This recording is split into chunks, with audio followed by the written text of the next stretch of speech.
I've been looking around for a while, like kind of looking at property and what's available, and especially in the Woodstock area where you're still able to buy a freestanding house rather than an apartment, for instance, in the city. And it had to be something that was unrenovated and raw, that we could buy and completely redo.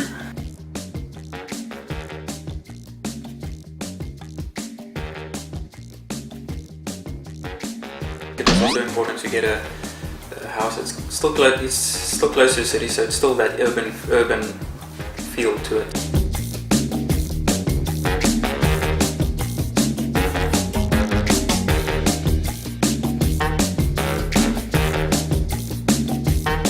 It's a row house, and the heritage features that the council was very adamant on is to keep the street facade the same. So you couldn't change the elevation of the roof or anything on the front facade. They wanted all the houses in the street to still be the same because it's over 100 years old. From an architectural point of view, from the front, it's completely the same. You don't even see that we changed it at all. The only two features that you might see is the two sun roofs that has been added into the loft space at the top that filters light into the space. One inside the bedroom space and one inside the bathroom space, and it's located directly above the bath. So as you sit in the bath, you actually at night you can see the stars or the moon. And when you stand inside the space, you look out out of the one skylight, you see the Table Mountain, and from the other one you can see Lion's Head.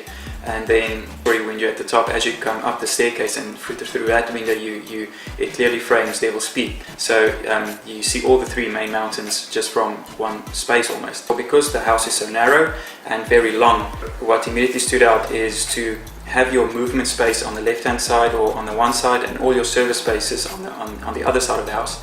And then that kind of created the idea of adding two black rectangular boxes almost for the whole length of the house. Yeah, so we basically finished the whole project as the shell, like as the house, so that was completely renovated and finished.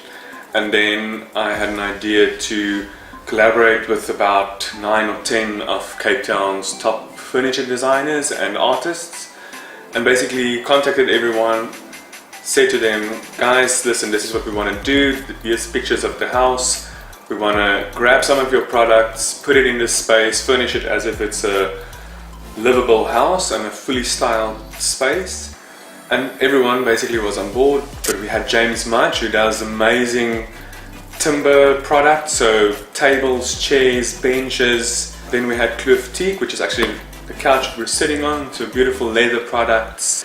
Then we had a company called Beaufort, which does beautiful, more like mid-century, almost like Art Deco inspired products. Smith Gallery, who represents a whole lot of artists. We had Valance on board, so they brought a whole bunch of homeware, especially decor items. We had Oka, which is like one of South Africa's top like high-end furniture design brands. Then we also had Pedersen and Leonard, which is a company based here in Woodstock. And we also had Casamento, which is quite a feature product.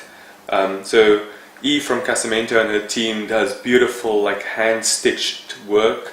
So they do custom chairs, like one-off pieces that would be completely styled. So you've got like a chair back here called a Zulu chair that literally looks like a Zulu warrior's crown that they're wearing.